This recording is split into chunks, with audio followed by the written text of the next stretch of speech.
Tonight, this is it. The countdown to the LA 28 games now officially 2 years out. Our team is spread out across Southern California to mark this milestone and to take note of the work that still needs to be done. The road to July 14th, 2028 is right here on NBC4. The Olympic torch once again will be headed to the LA Coliseum. Now, the journey to get here has had a few detours and challenges remain. But for those who brought the games back to LA for a third time, this is a homecoming. I'm an LA Olympics kid. In '84, I was 13 years old, and my life changed inside the stadium, watching Carl Lewis win gold, seeing the closing ceremonies. So the first day on the job as the 42nd mayor of the city, the first letter I sent on that first day was to the U.S. Olympic Committee saying, we want to bid for the Olympics again. It's been too long. It's time for them to come home. It started as a bid for the LA 24 games when then LA Mayor Eric Garcetti and Casey Wasserman, who was chairman of the Exploratory Committee, took their confident plans to the U.S. Olympic Committee. They gave us a standing ovation, said it was the best presentation they'd ever heard, and then gave the bid to Boston. How disappointed were you when you heard that LA wasn't their first choice? You know, I was crushed in many ways, but I also knew that we would be back. You've called this in the past a no-risk Olympics. Is it still? Yeah, the dirty little secret about the Olympics is operationally almost all of them cover costs.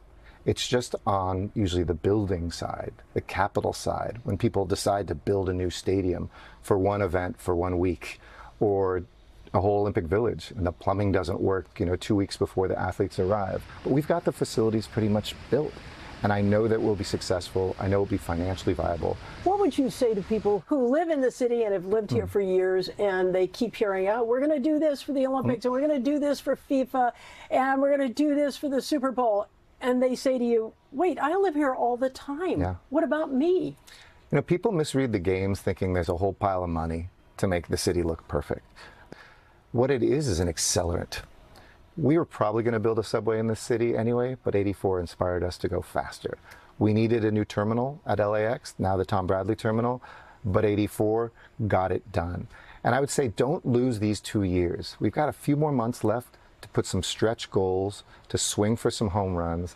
Garcetti says the legacy of these games could include a city with more transit options, housing built on commercial streets, and a bike path to the South Bay.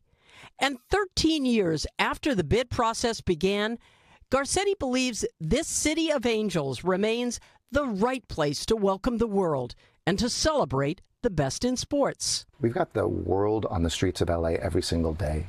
This is everybody's second home, and that was part of our pitch.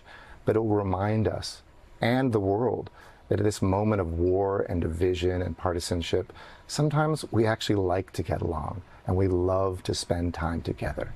That's my dream, is that we leave behind a city more united and confident, a country more united, and a world more united. Garcetti tells me he's excited to see archery. He wants to get to the beach volleyball games because that has such deep roots here in Southern California. And having spent 2 years as ambassador to India, he is now a true cricket fan and says he will be a maniac if he can get to those games. His word, by the way. I just love to think about, it was almost Boston, and then 24 was supposed to be LA, and then it went to Paris, but now this is our moment. It's really exciting. Third time's a charm. 2 years away, so exciting officially. And third time for the games. Third time for the games. From planning also to policing, the LAPD says it's going to need the help of thousands of additional officers from in and outside of California to keep the summer games safe. But according to some security experts, time is still on our side. Our investigative reporter Eric Leonard's been following developments here. He joins us now with an update. Eric. Yeah, the LAPD says in order to pull off everything they have planned for 2028, they're relying on the California legislature to change state law. And that's to allow thousands of out-of-state police officers to temporarily work in Southern California for the Olympic Games. The number of officers they expect here and the number they need are staggering. But all the planners say local and state agencies have always expected that they will need a lot of national help.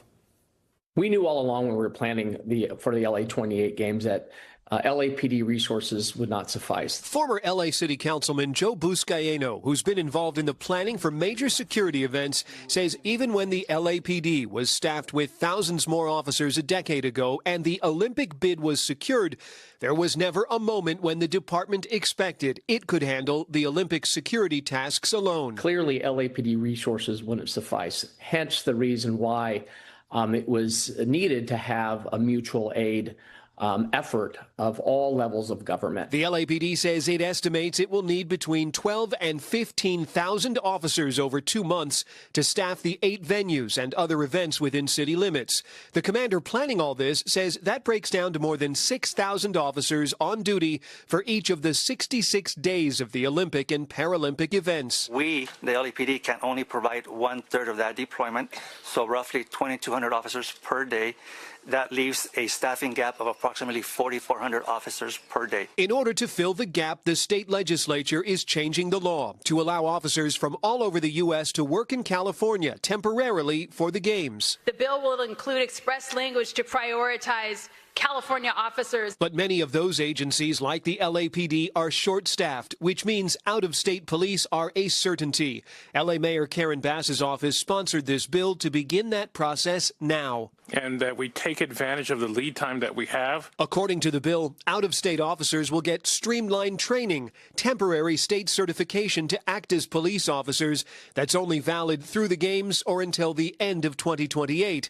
Some on the State Senate's Public Safety Committee said they have concerns. I'm a little nervous about bringing in out-of-state officers.